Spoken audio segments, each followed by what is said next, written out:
mereka mempersiapkan bahwa mereka melayani Raja di atas segala raja, melayani Tuhan yang mampu menjaga hidup mereka, Tuhan yang mampu menghidupkan dan mematikan. Oleh sebab itu Tuhan urapi mereka semua. Baik para pendoa siapa yang Tuhan setiap hari mereka berdoa buat gereja-Mu, sehingga Tuhan juga memperhatikan hidup mereka. Sekalipun manusia tidak memperhatikan, tetapi hamba percaya ketika para pendoa ini terus datang tersungkur di bawah kaki-Mu, berdoa begitu umat-Mu jemaat di sisi Tuhan, Kau bisa membuktikan bahwa sampai hari ini mereka boleh terpelihara dengan baik. Tuhan yang menjaga hidup mereka, sehingga mereka juga boleh bersuka cita. Dan khususnya hamba-Mu yang Kau percayakan untuk menyampaikan isi hati-Mu, Tuhan urapi Tuhan, agar setiap penyampaian firman Tuhan benar-benar boleh ditangkap oleh umat-Mu dan disimpan di dalam hati, dan mereka melakukan dengan segala kerendahan hati. Dari situlah mereka akan tahu bahwa Tuhan mampu membuat firman-Nya menjadi pelita yang menyala di dalam dunia gelap ini. Firman-Nya boleh menjadi pelita bagi kaki mereka dan terang bagi jalan mereka, sehingga mereka terus berjalan bersama-sama dengan Tuhan. Segala kuasa-kuasa penjahat yang masih bercokol dalam ruangan ini, kami bersatu hati mengusir mereka di dalam nama Yesus. Kami undang Roh Kudus hadirlah di tempat ini Tuhan. Kuasai jalannya ibadah, supaya ketika kami memuji menyembah Tuhan, kami boleh rasakan ada seorang penolong yang mendampingi kami, yang membuat roh kami menyala-nyala untuk melayani Tuhan, untuk mencari Tuhan, mengasihi Tuhan. Terpujilah nama-Mu kekal sampai selama-lamanya. Di dalam nama Tuhan Yesus, hamba sudah berdoa dan mengucap syukur, dan semua kita yang siap dilawat diberkati oleh Tuhan. Mari sama-sama katakan amin. Amin. Haleluya. Shalom saudara sekalian. Haleluya. Berikan salam satu dengan lain, katakan haleluya. Hari ini luar biasa. Amin. Yesus Kau sungguh baik Tuhan. Terima kasih. Haleluya. Mari saudara saya akan kita menyembah Dia. Amin. Kita menyembah Tuhan Yesus yang baik. Dia layak bagi kita. Haleluya.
saudara. Amin. Hadirat Tuhan hari pagi ini saudara.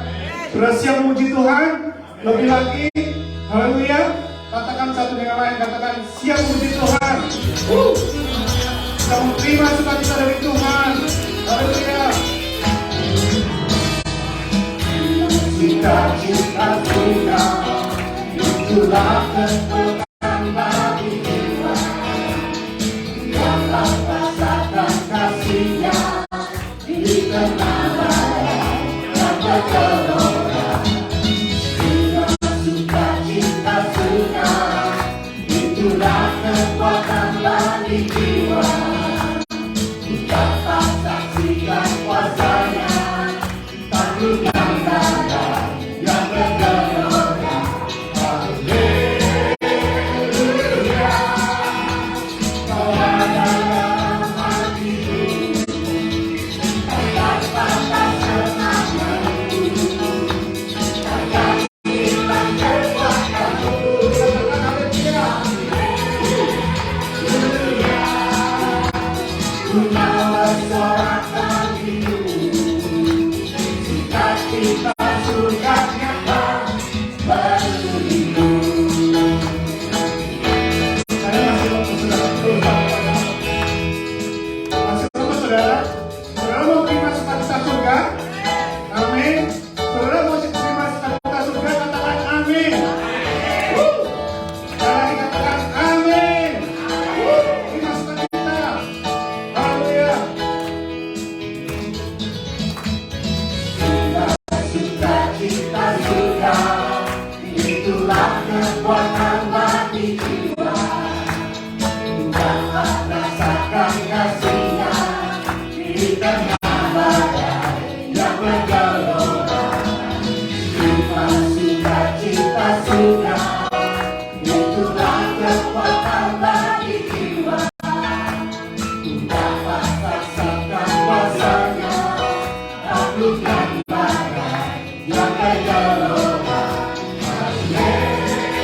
Haleluya, kau ada dalam hatiku, yang patah semangatku, takkan hilang kekuatanku. Haleluya, ku mau bersorak bagimu, cita-cita surga nyata baru itu. Katakan haleluya sekali lagi.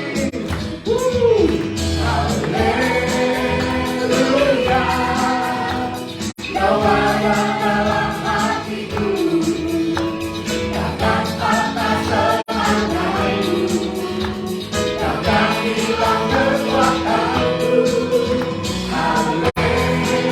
Haleluya, ku mau bersorak bagimu, cita-cita surga nyata baru itu. Katakan sukacita surga nyata. Cita-cita surga nyata baru itu. Katakan dengan iman. Cita-cita surga nyata baru itu. Haleluya. Sudah mau menerima lagi? Amin. Sukacita Tuhan dalam hidup saudara. Amin. Suka-sukacitaku mengalir darahku. Katakan yes, yes, yes, yes. Aku sukacitaku melimpah dalamku. Amin.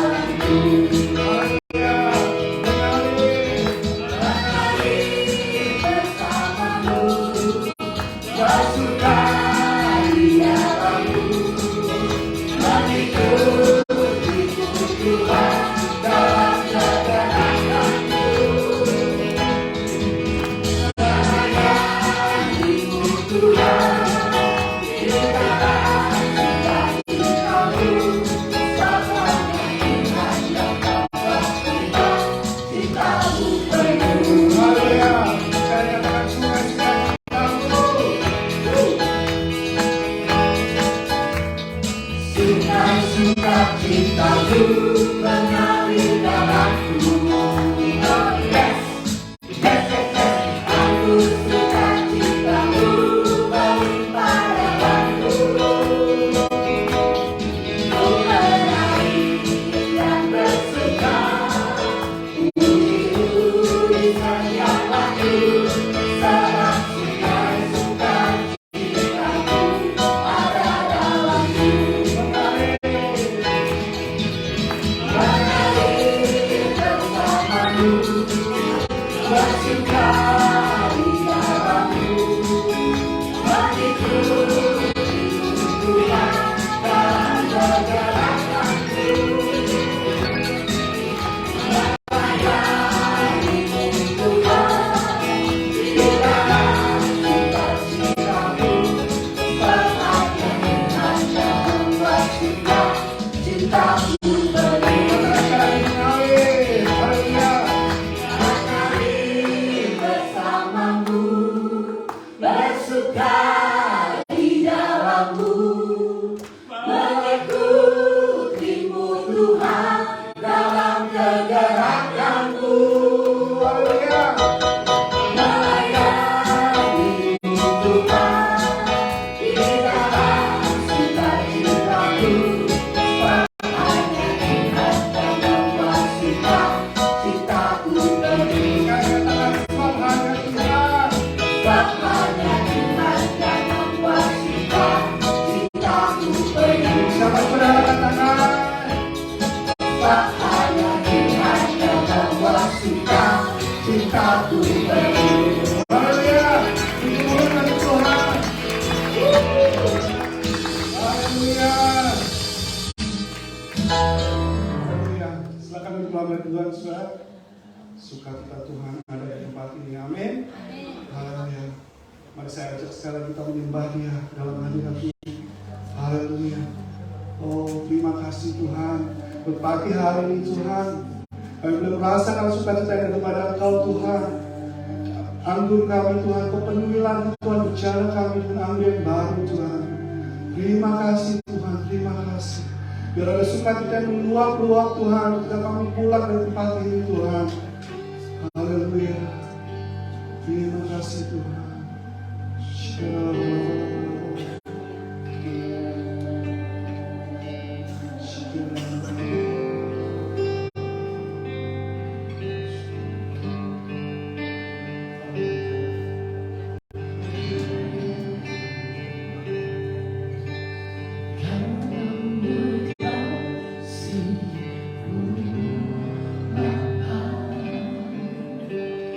Terlebih dari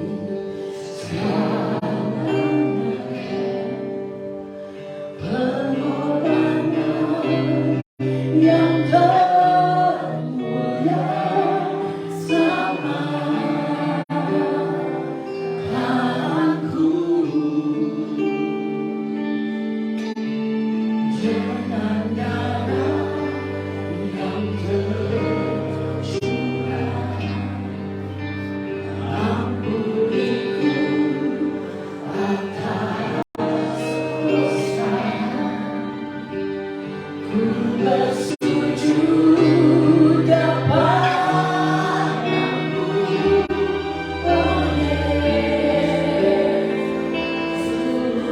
Saya ajak semua jemaat katakan dalam kasih, Dalam kekasih-Mu Bapa, terlebih dari selamanya,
Obrigado.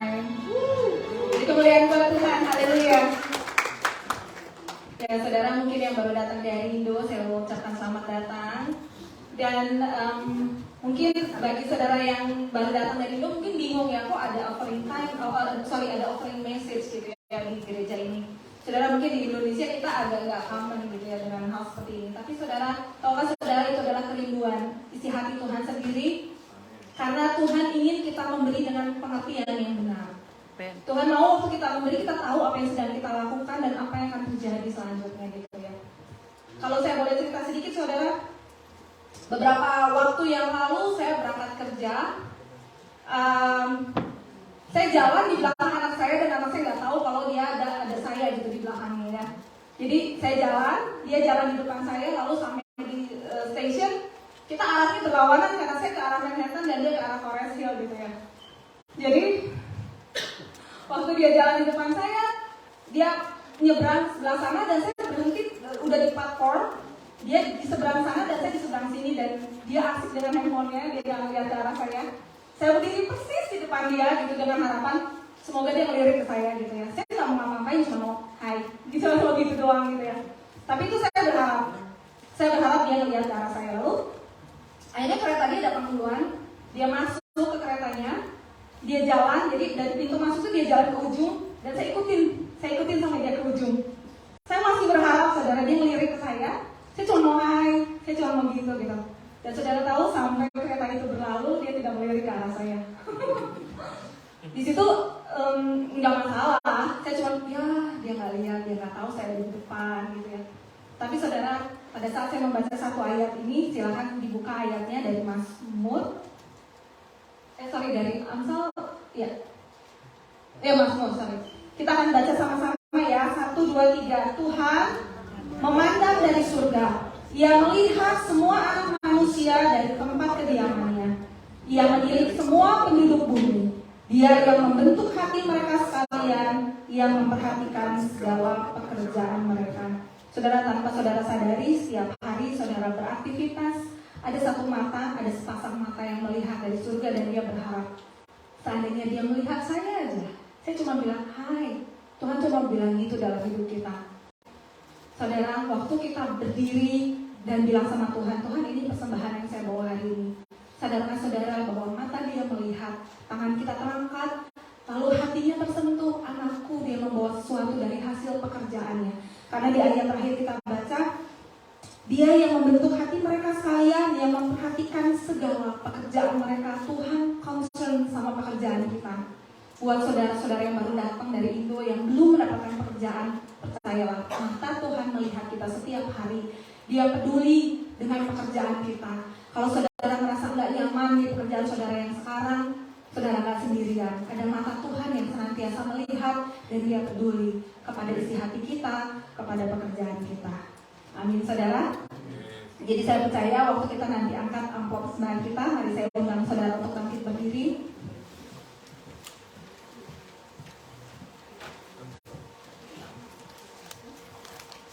Kita angkat amplop di tangan kita. Barangkali ada yang belum mendapatkan, silakan boleh lambaikan tangan. Hamba Tuhan, boleh di sebelah kiri saya ada yang belum mendapatkan amplop. Ada lagi yang belum, silakan boleh dilambaikan tangannya.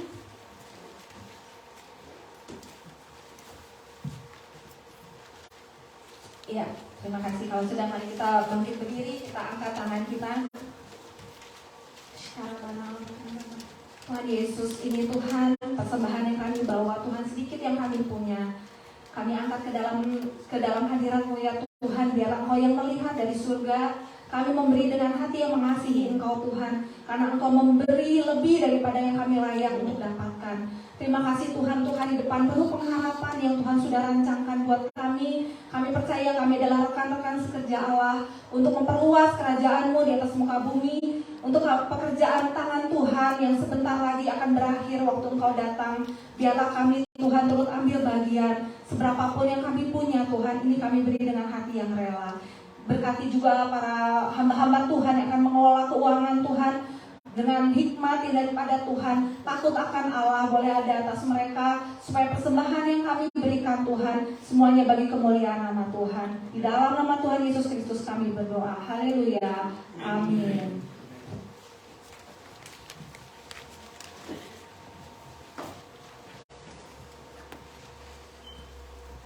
Sambil persembahan dijalankan, saya ada sedikit pengumuman, saudara. Gereja BCC dan seluruh board mengundang dan menghimbau seluruh jemaat untuk ikut ambil bagian dalam doa puasa selama 1 minggu dari hari Senin sampai Jumat.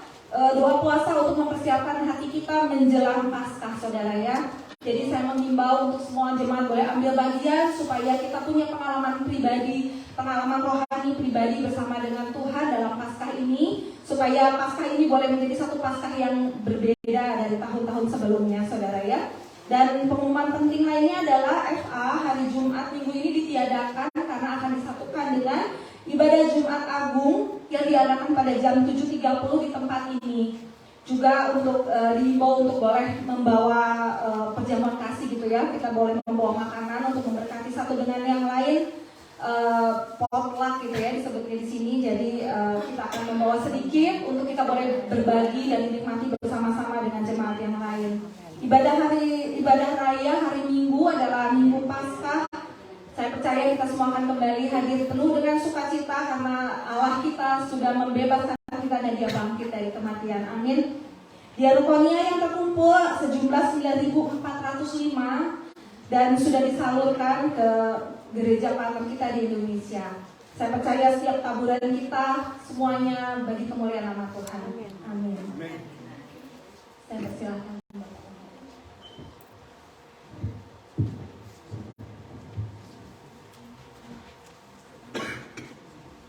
Mari saudara, kita akan satukan hati kita mau mendengar pesan Tuhan agar kita semua dibekali dalam jalan hidup. Mari kita tundukkan kepala Bapa yang baik. Kami mengucap syukur Tuhan untuk kebaikan-Mu. Kalau hari ini Kau melihat umat-Mu semua hadir di tempat ini, datang merendahkan diri, berdoa mencari wajah-Mu, dan hamba-Mu begitu yakin firman-Mu sendiri yang Kau sampaikan. Ketika umat-Mu boleh melakukannya, mereka akan mendengar suara-Mu. Ketika mereka mendengar suara-Mu, hati mereka boleh benar-benar dipenuhi oleh sukacita dan sejahtera. Sekalipun dunia ini tidak menyenangkan, tetapi bersama Tuhan kami cakap untuk menjalani hidup. Oleh sebab itu Tuhan berkati setiap kami yang ada di tempat ini, khususnya ketika Engkau berbicara, Tuhan urapi pikiran hati kami supaya kami bisa menangkap kebenaran firman-Mu, karena kami percaya bahwa kebenaran-Mu itu merupakan satu kebenaran yang apabila kami bisa tangkap dan lakukan, Engkau berjanji sanggup memerdekakan hidup kami dari segala ikatan dunia ini, sehingga kami tidak lagi bergantung kepada dunia, tetapi sepenuhnya kami bergantung kepada Tuhan. Dan kami sudah membaca banyak kebenaran firman-Mu. Berbahagia setiap orang yang mengandalkan Tuhan. Karena Tuhan tidak pernah jauh dari hidup mereka. Tuhan tidak pernah membiarkan. Tapi Tuhan selalu menyertai di dalam segala kesesakan. Terpujilah nama-Mu Tuhan kekal sampai selama-lamanya. Urapi hamba-Mu yang Kau percayakan untuk menyampaikan isi hati-Mu.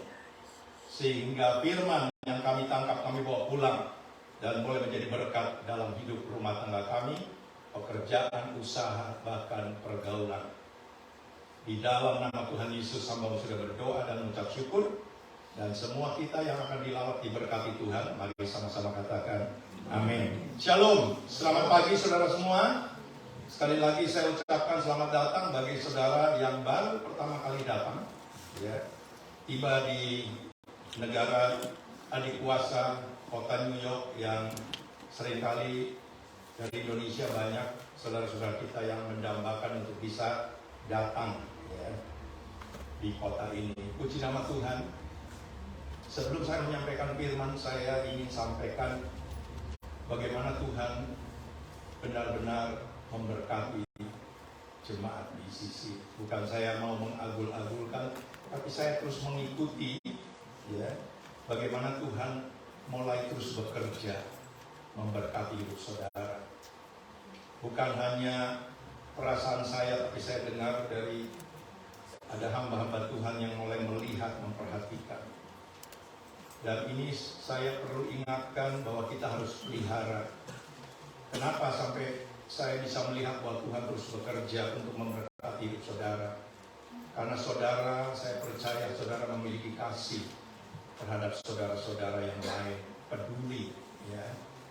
Kalau ada saudara kita yang datang yang masih membutuhkan sesuatu, buka hati.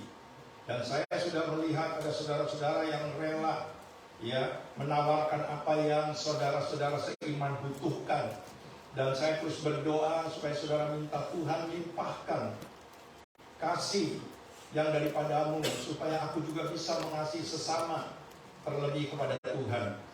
Oleh sebab itu saudaraku, mengingat kembali perjalanan dari gereja, ya, kalau saudara yang mengikuti terus bagaimana kita di dalam mengikut Tuhan, di dalam bergumul, di dalam merindu, berdoa, meminta kepada Tuhan, ada banyak hal yang saya percaya kalau saudara mengikuti, yang tentunya yang dari tahun 2008 ya sampai hari ini, bagaimana kita terus bergumul dengan persoalan demi persoalan, masalah demi masalah, sehingga ketika saya merenungkan firman itu muncul, dan firman itu mengingatkan bahwa firman Tuhan berkata, buluh yang jatuh terkulai tidak akan dipatahkan, dan sumbu yang sudah mulai pudar nyalanya tidak akan dipadamkan.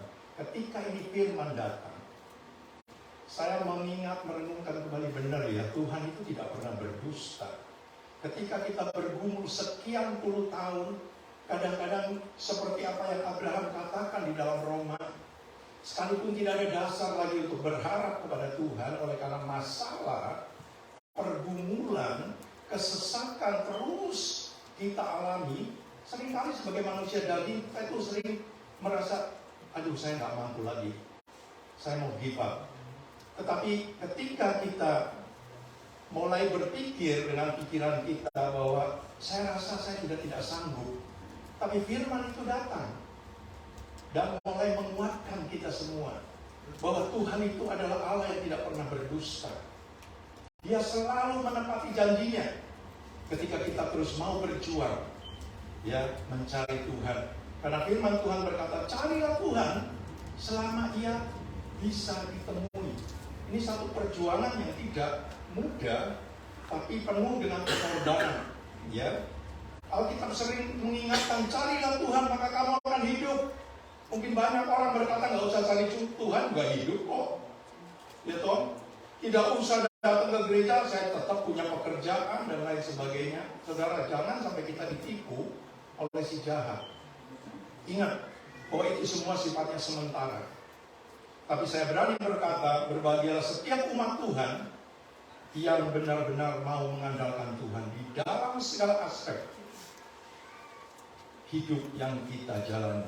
Firman Tuhan pada pagi hari ini saya akan bacakan di dalam Matius pasal yang ke-11 ayat yang ke-25 sampai 27, ya, bagaimana ajakan Tuhan. Tuhan mengajak itu, pasti kita tahu bahwa Tuhan punya rencana. Tidak mungkin ngajak tanpa ada satu rencana, rancangan dalam hidup kita semua. Bahkan terkadang kalau kita berjalan bersama Tuhan, ingat tidak selamanya ya apa yang kita inginkan itu sesuai dengan apa yang ada di hati Tuhan. Tetapi percayalah bahwa kalau kita tetap bisa setia, ya, berjalan terus di dalam segala mungkin pikiran kita, perasaan kita, daging kita tidak enak, tetapi percayalah ujung daripada perjalanan bersama dengan Tuhan, kita tahu bahwa ada damai sejahtera, sukacita yang Tuhan siapkan bagi setiap kita.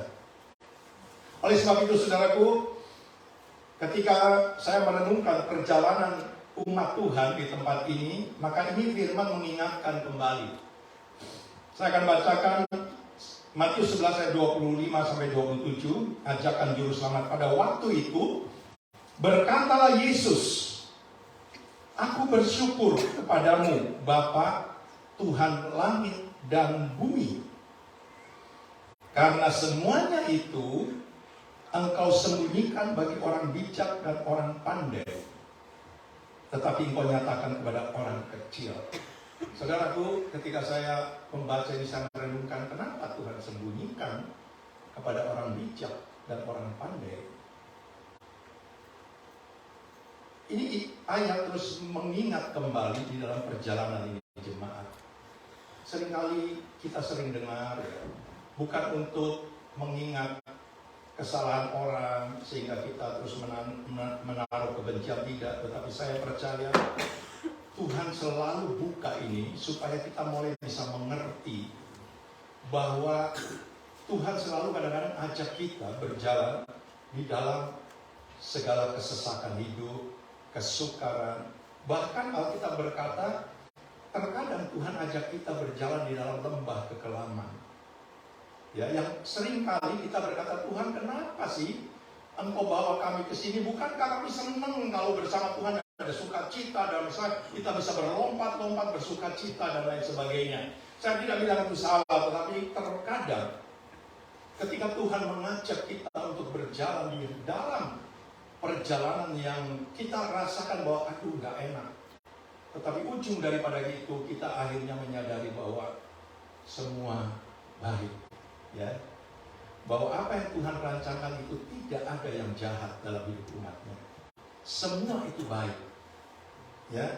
Oleh sebab itu saya pernah berbicara ketika mengingat kembali perjalanan Yusuf, bagaimana ketika disuruh ayahnya untuk nengok saudaranya, bawain makanan segala macam, karena ayahnya mengingat jangan-jangan sampai mereka itu kelaparan, gitu, di dalam mengembalakan domba kambing ayahnya. Sehingga Yusuf ini disuruh oleh bapaknya untuk menengok saudara-saudaranya. Tetapi apa yang terjadi? Ketika Yusuf disuruh, Yusuf tidak pernah kembali untuk berjumpa dengan ayahnya. Sehingga ayahnya ini sudah tidak mau hidup lagi. Oleh karena, kenapa sampai hal ini terjadi? Saya percaya Yakub sebagai ayah daripada Yusuf tidak pernah tahu rancangannya Tuhan. Selama 13 tahun Tuhan memproses Yusuf sampai akhirnya dia menyadari bahwa ini semua Tuhan izinkan terjadi karena Tuhan sudah merancangkan bahwa Tuhan mampu memelihara ini umatnya Israel di dalam segala kesesakan. Oleh sebab itu saudaraku, ayat ini mengingatkan kita kembali, saya ulangi, pada waktu itu Yesus berkata, Aku bersyukur kepadamu Bapa, Tuhan langit dan bumi, karena semuanya itu Engkau sembunyikan bagi orang bijak dan orang pandai, tetapi Engkau nyatakan kepada orang kecil. Saya yakin saudara mengalami semua ketika kita terus diproses Tuhan, sampai akhirnya saudara bisa duduk di tempat ini. Bagaimana kita putus asa, banyak yang meninggalkan kita. Kalau kita lihat dengan mata, kita serasanya berkata tidak mungkin semua ini terjadi. Tetapi inilah firman yang Tuhan ingin sampaikan, supaya kita bisa menangkap, ya, apa yang Tuhan mau kerjakan. Tolong dibuka, ada yang mau masuk mungkin. Ya. Dan selanjutnya dikatakan, ya Bapa, itulah yang berkenan kepadamu. Semua telah diserahkan kepadaku oleh Bapakku, dan tidak seorang pun mengenal anak selain Bapa, dan tidak seorang pun mengenal Bapa selain anak, dan orang yang kepadanya anak itu berkenan menyatakannya. Puji nama Tuhan saudaraku.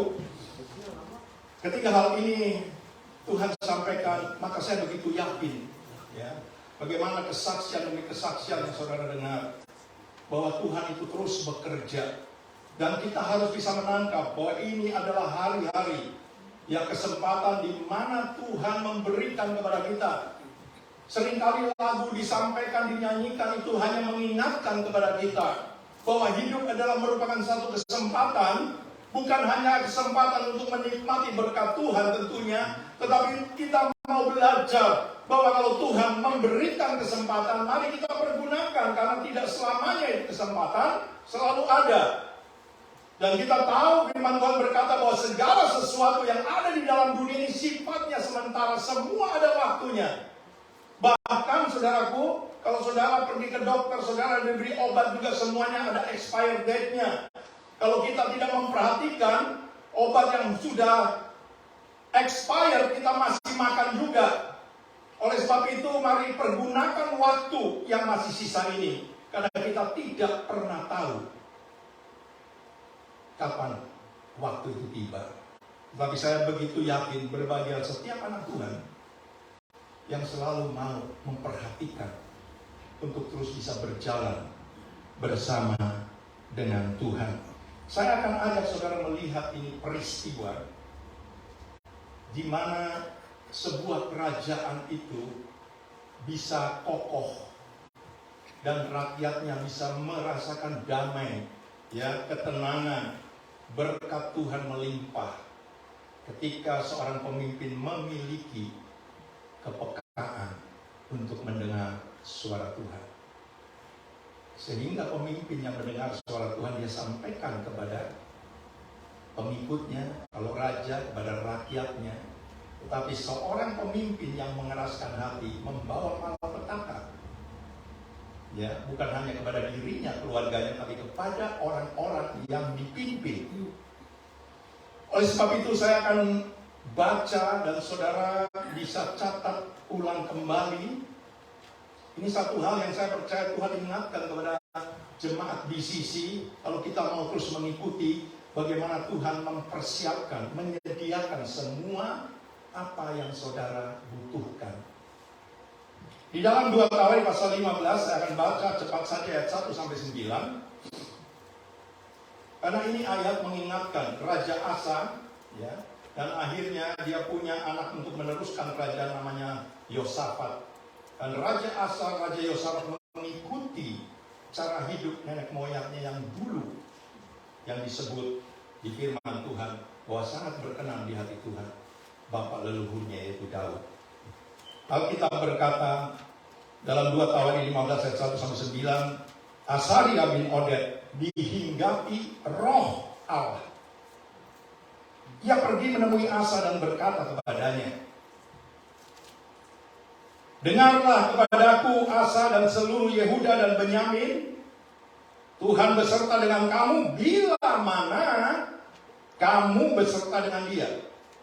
Jadi kalau saudara menginginkan bahwa Tuhan selalu mendampingi kita di dalam segala aspek hidup kita, kita juga harus mau dekat dengan Tuhan. Ada nyanyian, hanya dekat Allah saja, aku tenang.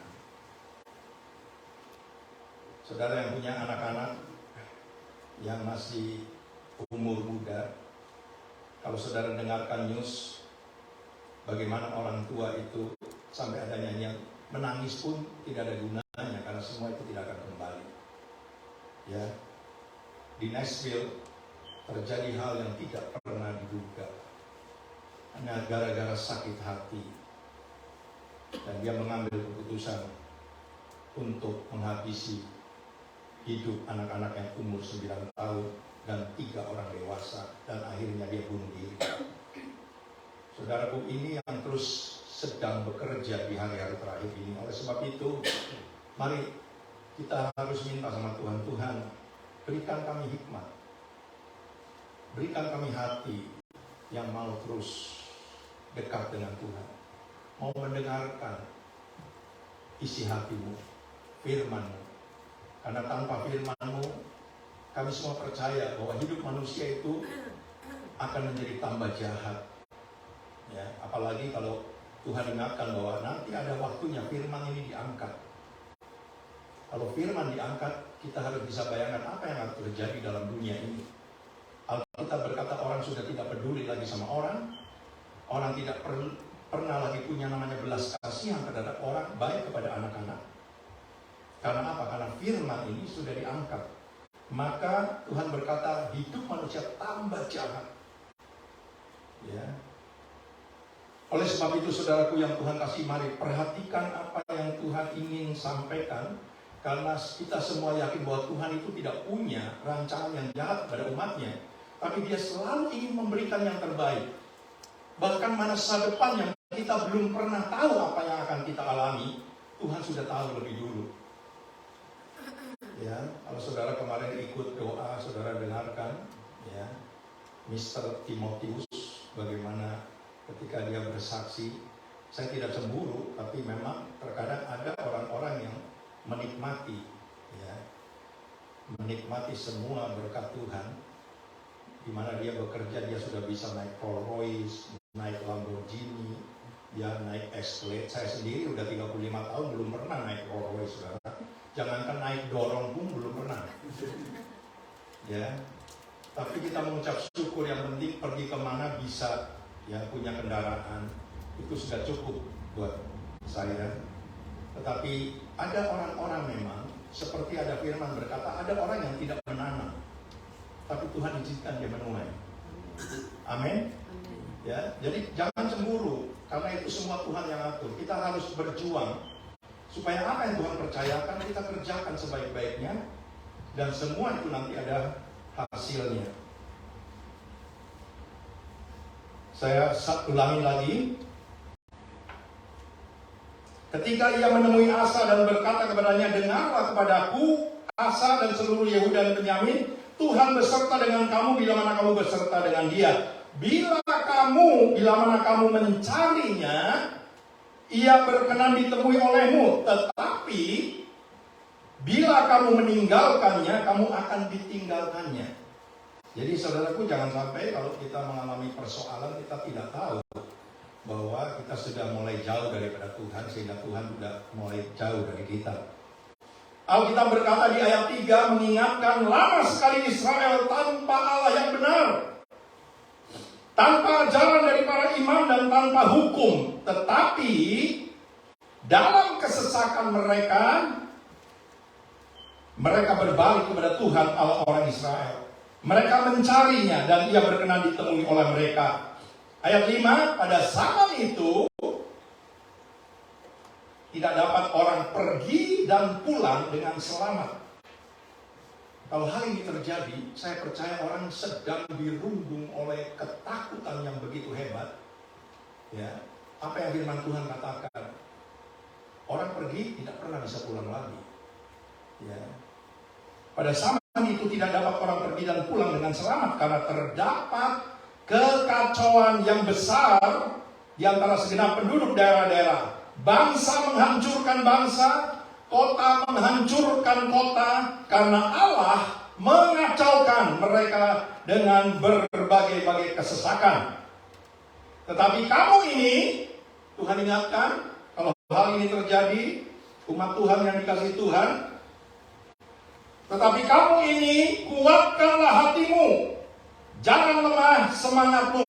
Ya, tadi dilagukan, mari kita tingkatkan ya semangat kita untuk memuji Tuhan, melayani Tuhan. Dan ini firman mengingatkan, tetapi kamu kuatkanlah hatimu, jangan lemah semangatmu. Karena ada upah bagi usahamu. 8, ketika Asa, Raja Yehuda ini mendengar perkataan nubuat yang diucapkan oleh Nabi Asaria bin Oded, ia menguatkan hatinya dan menyingkirkan dewa-dewa kejijikan dari seluruh tanah Yehuda dan Benyamin dan dari kota-kota yang direbutnya di pegunungan Efraim. Ia membaharui mezbah Tuhan yang ada di depan balai bait suci Tuhan. Ia mengumpulkan seluruh Yehuda dan Benyamin dan orang-orang Efraim, Manase dan Simeon yang tinggal di antara mereka sebagai orang asing. Sebab dari Israel banyak yang menyeberang memihak kepadanya ketika mereka melihat bahwa Tuhan Allahnya beserta dengan dia. Perhatikan baik-baik. Ini kalimat kebenaran. Ketika saya baca, saya berkata, Tuhan terima kasih.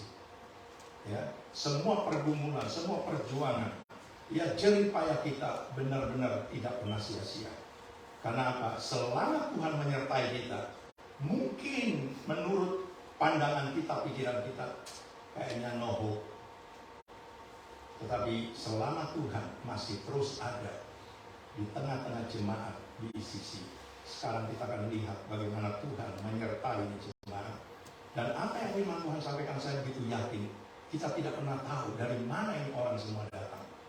Tetapi mereka cukup membuka telinga bahwa ketika jemaat BCC, ketika Raja Asa di bawah pemerintahan yang memimpin Yehuda dan Benyamin mulai memperbaiki tindakan seorang raja, begitu mendengar nubuat yang disampaikan Tuhan melalui nabinya, dia mendengar dan dia mulai menguatkan hatinya. Dan saya percaya ini yang membuat jadi berkat bagi kerajaan Yehuda dan Benyamin di bawah pemimpinan Raja Asa. Dan saya percaya gereja BCC, jemaat BCC juga akan mengalami hal yang sama ketika kita bisa menangkap. Bagaimana caranya agar Tuhan hadir di tempat ini? Bagaimana caranya agar setiap orang yang datang ke tempat ini pulang tidak pernah merasa kecewa, tangan kosong, tidak mendapatkan apa-apa? Kita perlu berjuang. Ya. Bagaimana kemarin dinyanyikan oleh Pastor Tim, ya, mengejar hadirmu. Kita mau minta Tuhan, kalau engkau tidak ada di tengah-tengah umatmu, maka umatmu itu hanya datang sebagai satu rutinitas. Datang dengan persoalan, datang dengan penyakit, datang dengan masalah, pulang tambah besar masalahnya. Dan ini yang menjadi kerinduan saya, kita terus berdoa, Tuhan hadirlah di sini. Supaya ketika kita membaca ini, ketika Raja Asa mulai menangkap firman Tuhan melalui nabinya, dia menguatkan hatinya, dia melakukan apa yang dia bisa tangkap. Dan pertama yang dia lakukan apa? Dia perbaharui mezbah Tuhan. Harus tangkap nih. Mezbah harus diperbarui. Karena waktu itu mezbah kacau balau. Semua orang membawa korban semaunya sendiri. Dan tidak lagi mengikuti aturannya Tuhan. Sehingga murka Tuhan menyala-nyala. Dari ayat ini saya tangkap. Kalau kita mau melihat bahwa Tuhan mau hadir di tempat ini. Pertama, perbarui mezbah. Di dalam setiap keluarga, saudaraku, mungkin nggak enak untuk didengar ya, tetapi saya begitu yakin. Saudara sebagai orang tua yang punya anak-anak, kau tidak pernah akan takut anak-anakmu. Ya sekalipun kau dengar berita-berita yang menakutkan. Tapi percayalah, ketika engkau bangun ini mezbah dalam rumah tangga, di dalam gereja Tuhan, maka percayalah bahwa Tuhan berjanji akan beserta dengan saudara. Dan dia bisa memagari hidup rumah tangga anak-anakmu untuk menghalau setiap malapetaka yang terjadi yang kita tidak pernah tahu, kita tidak pernah mengharapkan. Kalau saudara buka telinga, ini negara terus dirundung, ya, terus ribut di Kongres gara-gara soal senjata. Orang bebas keluar masuk toko, cuman New York saja yang susah. Ya, dulu saya pernah beli senjata harus punya license dulu untuk pergi ke range untuk belajar nembak. Tapi ketika anak-anak saya mulai dewasa, saya mulai berkata, ini sangat membahayakan karena setiap orang yang punya senjata, walaupun itu legal atau tidak legal, saya mau ingatkan ada rohnya. Ada rohnya. Kalau saudara sebagai seorang penakut, begitu saudara punya senjata, ketakutanmu hilang. Yang ada keberanian, dan keberanian tanpa ada kontrol. Karena apa? Saudara mengandalkan saudara punya senjata. Begitu saudara disenggol, begitu saudara disakiti, dipukuli, langsung saudara pasti tangan saudara yang bergerak untuk ambil itu senjata. Oleh sebab itu saudaraku, ketika zaman ini makin hari makin jahat, tidak ada jalan lain, tidak ada cara lain. Apa yang firman Tuhan sampaikan? Carilah Tuhan. Berbaliklah kepada Tuhan. Perbaharuilah itu mezbah dalam rumah tangga, dalam gereja Tuhan. Supaya dia mau hadir di tengah-tengah kita. Dan ketika hal ini terjadi, apa yang firman Tuhan katakan? Ketika Raja Asa memperbaharui mezbah, ya, dan mulai orang-orang Yehuda dan Benyamin diajar oleh Raja Asa untuk melakukan hukum-hukum Tuhan, apa yang terjadi?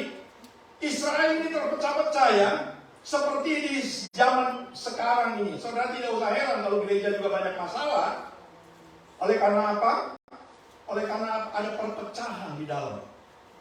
Tetapi firman ini datang mengingatkan kepada kita, ketika kita mau membangun ini mezbah, memperbarui mezbah yang berkenan di hati Tuhan, maka Tuhan itu bisa mengumpulkan kembali. Alkitab mencatat ketika orang Israel di bawah pemimpinan Yerobeam yang memberontak terhadap keluarga Daud, mendengar bahwa Raja Asa memperbaharui mezbah Tuhan, mengajar umat Tuhan Yehuda dan Benyamin untuk mencari Tuhan.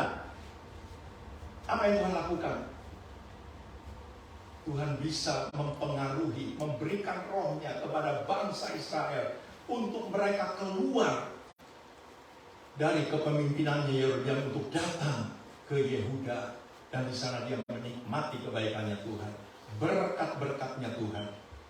Oleh sebab itu, saudaraku, yang saya tangkap bagi jemaat di sisi Marik, saudaraku, seringkali memang tidak enak ya kalau Tuhan memberi nasihat, memberi perintah, tapi minta kepada Tuhan, Tuhan beri kami hati yang bisa menangkap untuk kami bisa lakukan. Sekalipun gak enak, saudara harus tahu dan yakin sebagai pengikut Tuhan, kita di dalam hidup ini ada dua oknum yang selalu bertentangan, yang namanya roh dan daging. Kita hidup ini menghidupi. Makanya Roma terus selalu mengingatkan, kalau kita mau ngikutin kedagingan kita, pengiringan sama Tuhan kita ini tidak bisa berkenan. Tapi kalau kita mau mengikuti roh, kita harus mematikan yang satu. Sehingga di dalam kita mencari Tuhan, hidup kita, pengiringan kita berkenan. Tapi kalau daging kita terlalu kuat, maka roh kita akan mati. Dan kalau kita tetap menjalankan seperti apa yang kita pikir kita ibadah, jangan sampai kita kecewa, kita buang-buang waktu bahwa ibadah yang kita kerjakan tidak menyenangkan hati Tuhan. Jadi hal yang pertama yang saya bisa tangkap bahwa Raja Asa mengajar Yehuda dan Benyamin untuk memperbaiki mezbah Tuhan. Sehingga ketika mezbah Tuhan diperbaiki, ada doa naik di hadapan Tuhan, ada penyembahan yang naik di hadapan Tuhan, ada perintah-perintah dan hukum Tuhan mulai dijalankan, dan Tuhan bisa menjamah hati bangsa Israel di bawah kepemimpinan Yerobeam untuk mereka datang ke Yerusalem, ke Yehuda, ya, berkumpul bersama-sama saudaranya, Yehuda, Benyamin, Simeon, dan orang-orang Efraim berkumpul dan mereka menikmati kebaikan Tuhan. Sebab dari Israel banyak yang menyeberang memihak kepadanya ketika mereka melihat bahwa Tuhan Allahnya beserta dengan dia. Saya begitu yakin kalau jemaat BCC benar-benar memiliki Tuhan di dalam hidup kita. Ingat, kita tidak usah susah-susah. Memang kita perlu menginjil, perlu menyampaikan kebenaran firman. Tetapi orang akan datang ke tempat ini karena dia melihat Tuhan dalam hidup saudara dan saya. Yang percaya katakan amin. Hal yang kedua, saya akan ajak saudara melihat di dalam 2 Tawarik 17. Bagaimana Yosafat ini, anak daripada Raja Asa yang meneruskan kepemimpinannya sebagai Raja Yehuda ini luar biasa. Ya. Saya akan baca 2 Tawarik 17 ayat 1-13 cepat saja. Bagaimana Yosafat bisa mengokohkan kerajaan Yehuda ini. Maka Yosafat anaknya menjadi raja menggantikan dia sebagai pemimpin Israel. Ia memperkuat dirinya dengan menempatkan tentara di semua kota yang berkubu di Yehuda dan pasukan-pasukan pendudukan di tanah Yehuda serta di kota-kota Efraim yang direbut oleh Asa ayahnya, dan Tuhan menyertai Yosafat karena ia hidup, perhatikan ini, hidup mengikuti jejak yang dahulu dari Daud bapak leluhurnya, dan tidak mencari Baal-Baal, melainkan mencari Allah ayahnya. Ia hidup menurut perintah-perintahnya dan tidak berbuat seperti Israel. Oleh sebab itu, Tuhan mengokohkan kerajaan yang ada di bawah kekuasaannya. Seluruh Yehuda memberikan persembahan kepada Yosafat sehingga ia menjadi kaya dan sangat terhormat. Bukankah Tuhan berjanji ketika kita memiliki Tuhan dalam hidup kita. Itu firman terus berkata, umur panjang ada di tangan kanan, di tangan kiri itu kekayaan dan kehormatan. Apalagi yang kita mau cari? Tidak usah susah-susah. Berjuanglah, carilah Tuhan, dapatkanlah Dia, milikilah Dia dalam hidupmu. Maka saya berani berkata, kau memiliki segala-galanya. Ya, saudara-saudara yang baru datang dari Indonesia, jangan pernah menyerah. Ya, punya saudara banyak, adakan komunikasi. Karena apa yang Tuhan ajarkan supaya jemaat di sini juga punya satu karakter seperti karakternya Tuhan, mengasihi. Ya, kalau saudara bisa melakukan untuk memperdulikan saudara-saudara yang lain, mengasihi saudara-saudara yang lain seperti saudara mengasihi diri saudara sendiri, percayalah, kau tidak pernah akan kehabisan kebaikan Tuhan dalam hidupmu. Engkau tidak pernah akan kekurangan, karena Tuhan yang berjanji. Oleh sebab itu, saudaraku, ini firman, ketika ini Yosafat terus menyingkirkan, ya, dia tahu persis bahwa ini Tuhan tidak suka. Baal-baal, penyembahan berhala, kuil-kuil dia robohkan. Bahkan satu hal yang membuat kita heran, dengarkan baik-baik.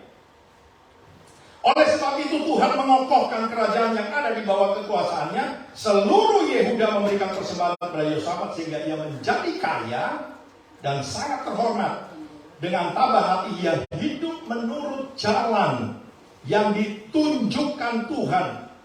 Pula ia menjauhkan dari Yehuda segala bukit-bukit pengorbanan. Satu-satunya raja Israel, ya, apakah itu Yehuda atau Benyamin, yang berani merobohkan semua bukit-bukit pengorbanan. Umumnya yang lain, Baal-Baal, ya, penyembahan-penyembahan berhala dijauhkan, tapi bukit-bukit pengorbanan masih tetap hidup di sana. Dan ketika saya membaca, kenapa sampai Yosafat bisa mempunyai satu kekuasaan yang Tuhan jamin begitu kuat, kokoh, kaya raya, karena dia menghancurkan, merubuhkan semua bukit-bukit pengorbanan di mana banyak orang-orang Israel berdosa di hadapan Tuhan oleh karena mereka tidak mengerti. Mereka pikir itu baik untuk membakar korban di bukit-bukit pengorbanan di mana ada patung-patung berhala dan lain sebagainya, Baal-Baal. Bahkan yang saya bisa tangkap ini, Yosafat ini satu pribadi seorang pemimpin yang luar biasa, yang tentunya banyak orang yang mengecamnya. Bahkan dikatakan pada tahun ketiga pemerintahannya ia mengutus beberapa pembesarnya, yakni Ben-Hail, Obadya, Sakaria, Netaniel, dan Mika untuk mengajar di kota-kota Yehuda. Pengajaran ini terus harus dikerjakan, disampaikan kepada umat Tuhan Israel supaya mereka mengerti hukum-hukum Tuhan. Mereka memberikan pelajaran di Yehuda dengan membawa kitab Taurat Tuhan. Mereka mengelilingi semua kota di Yehuda sambil mengajar rakyat. Ketika pengajaran Tuhan ini terus diajarkan, disampaikan, bahkan dilakukan oleh umat Tuhan, apa yang terjadi? Ayat 10 dikatakan ketakutan yang dari Tuhan menimpa semua kerajaan. Coba tangkap, kalau saudara sebagai umat Tuhan yang diberkati Tuhan, mulai memperbarui mezbah di dalam rumah tangga, ya, di dalam gereja Tuhan, di dalam setiap aspek hidup saudara, kita tidak pernah menyadari bahwa Tuhan bisa melakukan, membuat ketakutan banyak orang. Seperti apa yang dilakukan oleh Yosafat. Dan Alkitab berkata ketakutan yang dari Tuhan menimpa semua kerajaan di negeri-negeri sekeliling Yehuda, sehingga mereka tidak berani berperang melawan Yosafat. Ketika Yosafat diberi keamanan oleh Tuhan, oleh karena dia mau menuruti perintah-perintah Tuhan, mengajar umat Tuhan tentang hukum-hukum Tuhan, maka ini kerajaan aman. merasakan berkatnya Tuhan, perlindungannya Tuhan, mereka itu dengan bebas, ya, tidak pernah dirundung ketakutan. Apa yang mereka perbuat Tuhan buat berhasil. Perlu hal ini bisa juga yang menjadi kerinduan saya sebagai seorang gembala di tempat ini. Tuhan, biarlah gereja walaupun ini kecil, tapi kalau Kau hadir di sini, kita semua tidak pernah bermimpi. Kita akan bertanya, ini orang dari mana ini semua? Ya, bagian kita, mari kita kembali kepada Tuhan. Mari kita cari Tuhan. Kita minta berjuang supaya Tuhan hidup dalam hidup kita, rumah tangga kita, anak, mantu, dan cucu kita. Maka semuanya itu kita akan geleng-geleng kepala.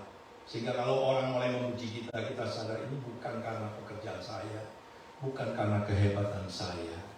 Ini karena kasih karunia Tuhan yang berlaku di dalam kehidupan kita. Bahkan, saudaraku, ketika kerajaan di sekeliling, kerajaannya Yehosafat ini dihinggapi ketakutan oleh Tuhan, apa yang mereka lakukan? Kita berkata dari antara orang-orang Filistin yang ada yang membawa kepada Yehosafat persembahan dan perak sebagai upeti. Juga orang-orang Arab membawa kepadanya kambing domba, domba jantan 7.700 ekor dan kambing jantan 7.700 ekor. Yehosafat makin lama makin kuat, menjadi luar biasa kuat. Di Yehuda ia membangun benteng-benteng dan kota-kota perbekalan. Banyak perbekalannya di kota-kota Yehuda. Puji nama Tuhan sampai di sana. Jadi saudaraku, apa yang dilakukan Yehosafat? Saya percaya di samping dia memperbaharui mezbah Tuhan, dia mulai mengajar ya rakyatnya untuk bisa mengerti hukum-hukum Tuhan. Taurat Tuhan diperhatikan. Dan ketika hal ini terjadi, maka Tuhan melihat ini satu hal yang baik. Dan kalau saudara baca riwayat kehidupan Yehosafat, dia hidup berkenan di mata Tuhan. Dia hidup benar di mata Tuhan. Sehingga di dalam pemerintahannya, Tuhan itu memberkati luar biasa. Bukan hanya dia, keluarganya, tetapi rakyatnya juga. Itulah sebabnya saudaraku, ketika mezbah dibangun, firman Tuhan ingatkan. Saudara pernah dengar dalam 1 Timotius pasal 4 ayat 7b, Tuhan mengingatkan, latihlah dirimu beribadah. Ketika saudara melatih ibadah saudara, saya memberitahu, mezbah ini mulai diperbaiki. Ya. Mungkin saudara tidak, apa iya sih kalau saya mulai melatih ibadah saya membangun mezbah, mulai mengadakan komunikasi dengan Tuhan. Dengar baik-baik, Tuhan itu peduli karena dia bilang, kalau kamu berbalik kepadaku, aku akan berbalik kepadamu. Kalau kamu mau berjalan bersama-sama aku mau berjalan bersama-sama dengan kamu. Itulah sebabnya ketika ulang tahun gereja, saudara masih diingatkan apa yang firman Tuhan sampaikan. Tinggallah di dalam aku dan firmanku ada dalam kamu. Mintalah apa saja. Ketika engkau mau hidup di dalam aku dan firmanku hidup dalam kamu, minta. Tetapi justru ketika kita mengalami bahwa kita tinggal di dalam Tuhan dan firman-Nya ada, kita tidak minta macam-macam. Karena apa? Apa yang Tuhan lakukan terhadap Salomo itu juga akan berlaku dalam hidup kita. Sebelum kita minta, Tuhan sudah siapkan. Ya. Jadi itu baru 2 minggu yang lalu saudara ingat itu firman. Bahwa Tuhan itu adalah pokok anggur yang benar. Kita adalah ranting-rantingnya. Ada ranting yang dipotong? Ada. Kenapa? Tidak berbuah. Tapi jangan bangga yang berbuah, karena firman Tuhan ingatkan. Ketika Tuhan melihat ranting itu berbuah, dibersihkannya. Bisakah ranting yang berbuah dipotong? Bisa, kalau dia tidak mau dibersihkan. Jadi mari kita mau ingat kembali. Tuhan mengingatkan, mezbah ini dibangun, latihlah dirimu beribadah. Karena apa? Ketika kita melatih, ketika kita memperbaharui mezbah, Tuhan berjanji. Ibadah itu mengandung janji, bukan hanya untuk hidup sekarang, tapi untuk hidup yang akan datang. Luar biasa saudaraku. Coba kita buka di dalam 1 Timotius 4.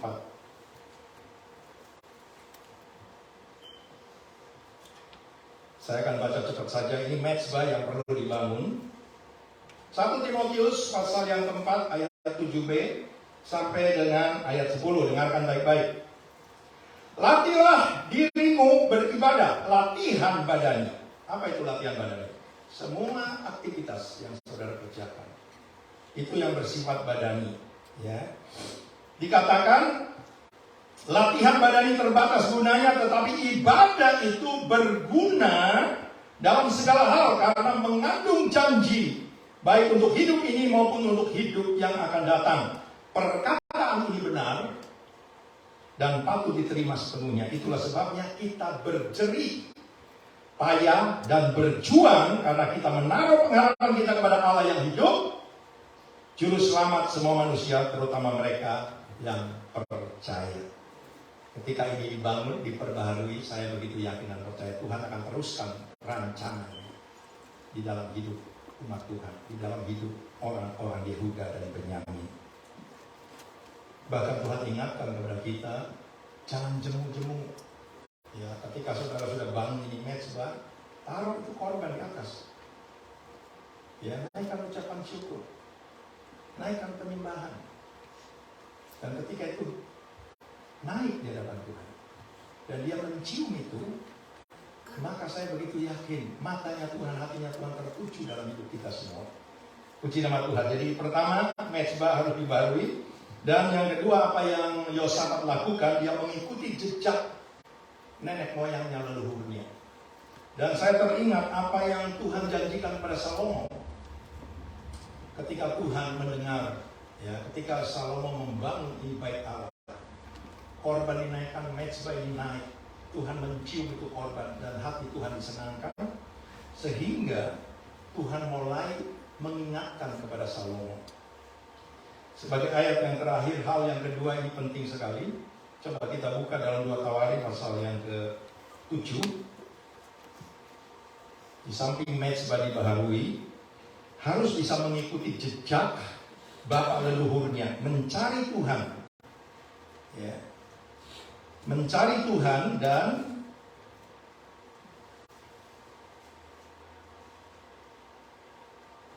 menaikkan korban. Oke, 2 Tawarin 7 saya akan baca ini sebagai ayat yang terakhir, ayat 15 sampai 18. Bagaimana Tuhan mengingatkan supaya janji Tuhan ini tidak beranjak dan tidak mengurungkan apa yang Tuhan sudah janjikan dalam kehidupan kita umatnya. Firman Tuhan berkata begini, 2 Tawarin 7, 15 sampai 18. Sekarang mataku terbuka dan telingaku menaruh perhatian kepada doa dan tempat ini. Sekarang telah kupilih dan kukuduskan rumah ini, supaya namaku tinggal di situ untuk selama-lamanya. Maka mataku dan hatiku akan ada di situ sepanjang masa. Ini satu hal yang dibuat oleh Asa. Ketika dia memperbaharui itu mezbah Tuhan, maka perhatian Tuhan, hati Tuhan, mata Tuhan tertuju di dalam pemerintahan Raja Asa beserta dengan Yehuda dan Benyamin. Dan Alkitab berkata mengenai engkau, jika engkau hidup di hadapanku sama seperti Daud. Dan ini dilakukan oleh Yosafat, ayahmu, dan berbuat sesuai dengan segala yang kuperintahkan kepadamu. Dan jika engkau tetap mengikuti segala ketetapan dan peraturanku, maka aku akan meneguhkan tahta kerajaanmu sesuai dengan perjanjian yang telah kuikat dengan Daud ayahmu, dengan berkata, takkan terputus keturunanmu yang memerintah atas Israel. Saya percaya sebagai orang tua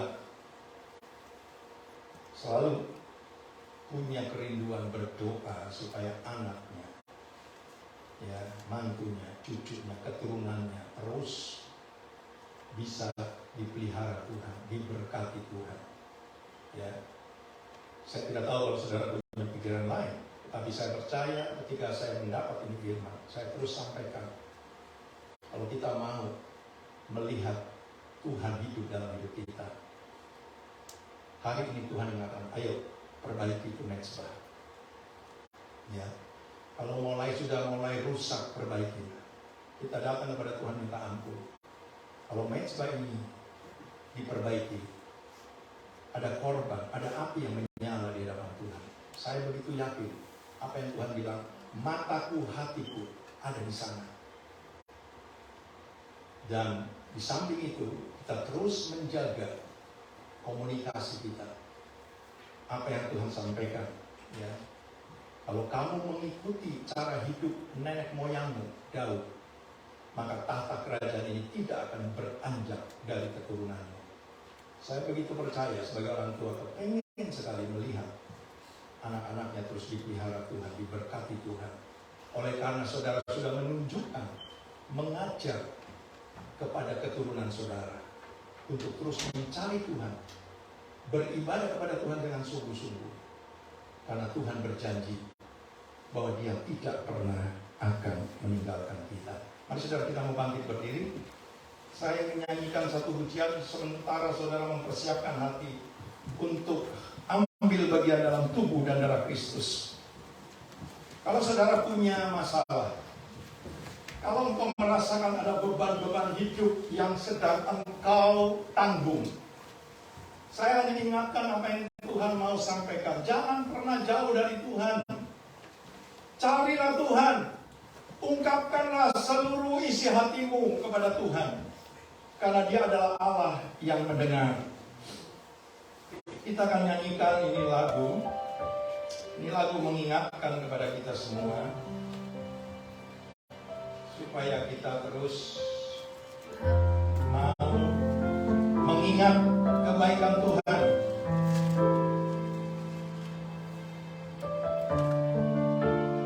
Haleluya.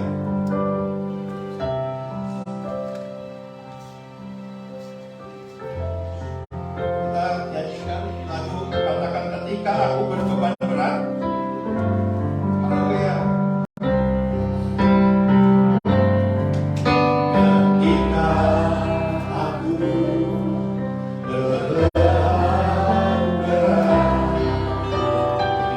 mudahkan kepada Yesus yang ringan, damai, dan sukacita, sedangkan dalam hati. Katakan ketika aku berputus asa, ketika aku berputus asa,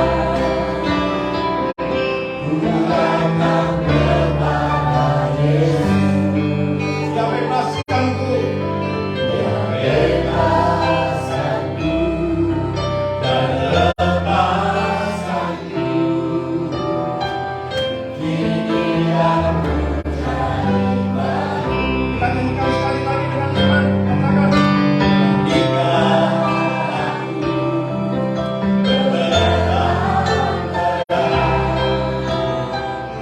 mudahkan kepada Yesus yang ringan, damai, dan sukacita, sedangkan dalam hati. Katakan ketika aku berputus asa, ketika aku berputus asa, mudahkan kepada Yesus yang bebaskanku, yang bebaskanku dan lepaskanku. Ini aku jadi baru. Angkat tanganmu, katakan,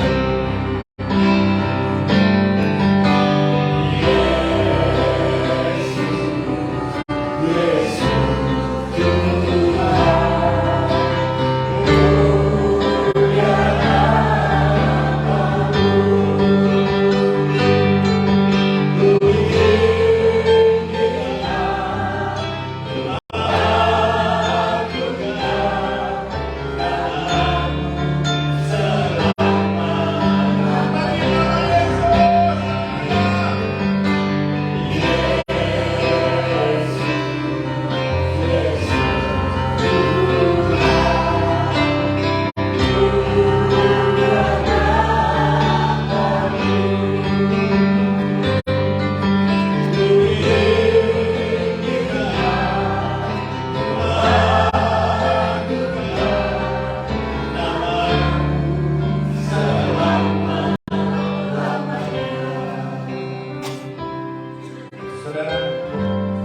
bertanggung jawab. Ketika anak-anak umur 9 tahun nyawanya melayang begitu saja. Oleh karena ada seorang wanita dihinggapi oleh roh iblis. Dan dia tidak punya belas kasihan terhadap anak-anak. Saudaraku, ketika saya mendengar ini news, tapi saya hancur. Air mata saya keluar dan saya bertanya, Tuhan, kenapa ini harus terjadi? Siapa yang punya tanggung jawab? Ini anak-anak belum tahu akan yang baik dan yang jahat. Tapi dia sudah meninggalkan dunia ini. Itulah sebabnya, saudaraku, ketika saya nyanyikan ini lagu, saya bilang sama Tuhan, ada banyak orang bisa terlihat dari wajahnya tidak ada sukacita, tidak ada kebahagiaan yang bisa terpancar dari wajah mereka. Bukan karena mereka tidak punya pekerjaan, bukan mereka tidak punya uang, bukan mereka tidak punya tempat tinggal, bukan mereka tidak punya masa depan yang baik dengan baik-baik. Tetapi saya percaya ada beban yang mereka tanggung, yang mereka tidak bisa lagi pikul. Oleh sebab itu, ketika Tuhan berbicara, mari jangan keraskan hati, kita mau datang kepada Tuhan dan katakan, Tuhan, berikan kepada kami kemampuan untuk memikul ini kok yang kau pasang. Sekalipun tidak enak, secara jasmani kita akan bilang tidak enak, tetapi Tuhan berkata, pikullah kuk yang kupasang dan belajarlah padaku. Karena kuk yang kupasang enak rasanya dan bebanku pun ringan. Ternyata orang-orang yang tidak mengerti bahwa ketika dia menanggung itu beban yang membuat wajahnya tidak pernah ada sukacita dalam hidupnya, ternyata dia tidak sadar bahwa beban dosa yang menghinggapi hidup orang-orang yang belum pernah mendengar keselamatan ada dalam nama Yesus, itu yang mereka akan terus alami dalam hidup mereka. Oleh sebab itu, saudaraku, sebelum kita ambil tubuh dan darah Kristus, mari bereskan hati kita. Kalau masih ada beban-beban yang mengikat hidup kita, kita mau datang kepada Tuhan dan katakan, Tuhan, lepaskan Tuhan. Aku mengambil tubuh dan darah-Mu, karena aku percaya firman-Mu berkata supaya aku mendapat bagian di dalam Engkau, Tuhan. Haleluya.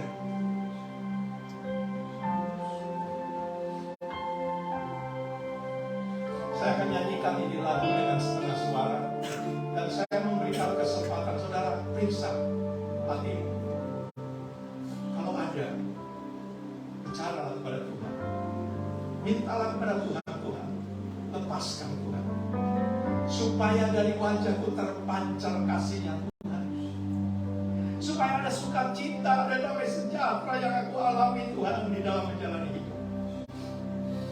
Haleluya.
Ini aku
Pegang ini ayat supaya di dalam kita menjalani hidup, saudara tidak pernah lagi dicengkeram oleh ketakutan.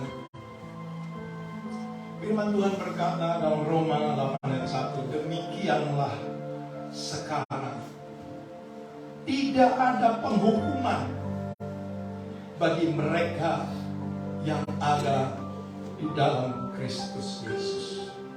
Kenapa Tuhan mengingatkan supaya saudara cari Dia? Kenapa Tuhan mengingatkan supaya saudara tinggal di dalam Dia dan firman-Nya, supaya saudara dan saya tidak menjadi orang-orang yang harus dihukum. Dia sudah membuktikan bahwa Dia mengasihi saudara. Dia menyerahkan hidupnya. Dia disiksa, dipaku, dimahkotai duri. Bahkan lambungnya ditusuk sehingga dia mengakhiri hidupnya dan berkata, it's finished. Dia buktikan bahwa dia mengasihi saudara dan saya. Tidak pernah dia lihat latar belakangmu. Tidak pernah dia lihat apa yang kau sudah lakukan di masa yang lalu. Tetapi yang Tuhan mau, tinggallah di dalam aku dan firman-Ku di dalam kamu, supaya engkau menjadi anak-anak Tuhan, umat Tuhan yang baru. Yang lama sudah berlalu, yang baru sudah datang. Saya minta para pelayan Tuhan maju ke depan.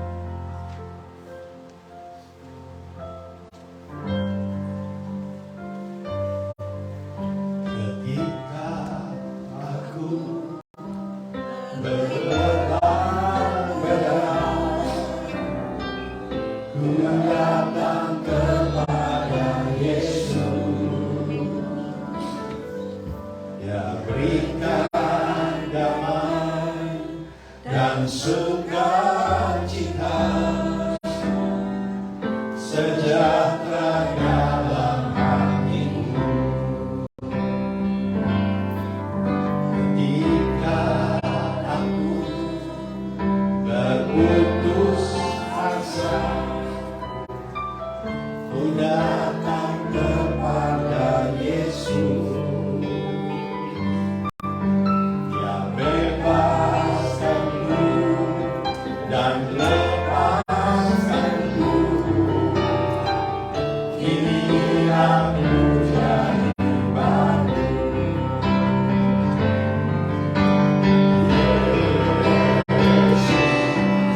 Yesus,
dihancurkan oleh karena Dia mengasihi kita semua. dan dengarkan firman yang saya akan bacakan. Sebab apa yang telah kuteruskan kepadamu telah kuterima dari Tuhan, yaitu bahwa Tuhan Yesus pada malam waktunya diserahkan mengambil roti, dan sesudah itu ia mengucap syukur atasnya. Ia memecah-mecahkannya dan berkata, inilah tubuhku yang diserahkan bagi kamu. Perbuatlah ini menjadi peringatan akan aku. Bukankah roti yang kita pecah-pecahkan adalah persekutuan dengan tubuh Kristus? Amin. Mari kita makan di dalam nama Tuhan Yesus Kristus.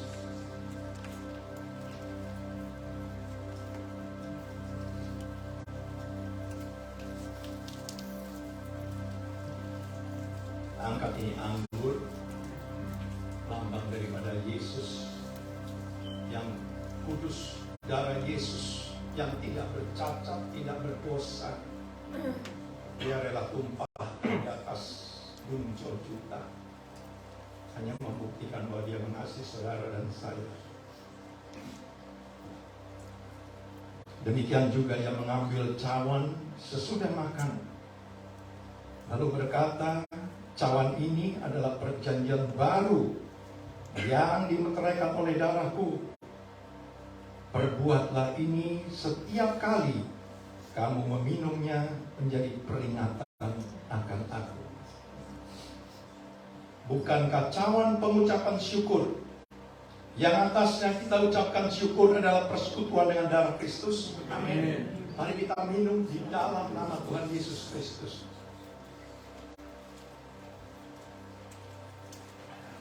Angkat kedua tanganmu dan mulai buka suaramu, katakan Tuhan, terima kasih Tuhan.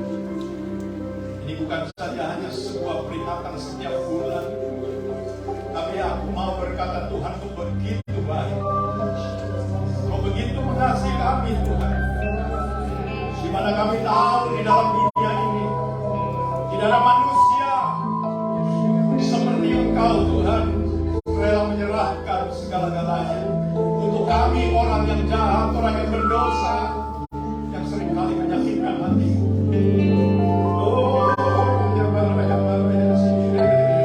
Mari saudara buka mulutmu sembah Dia.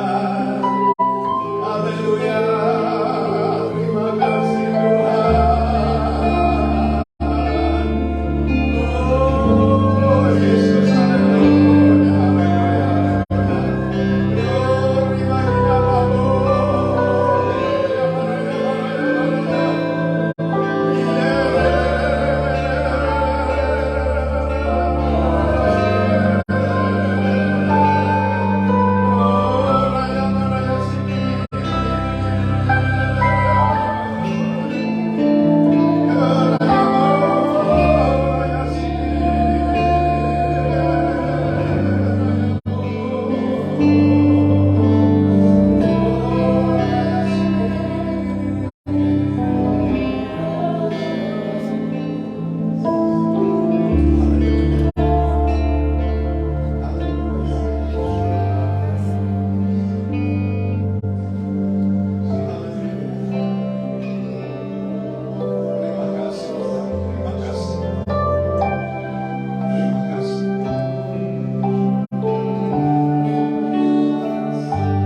jemaat di sisi yang dikasih Tuhan,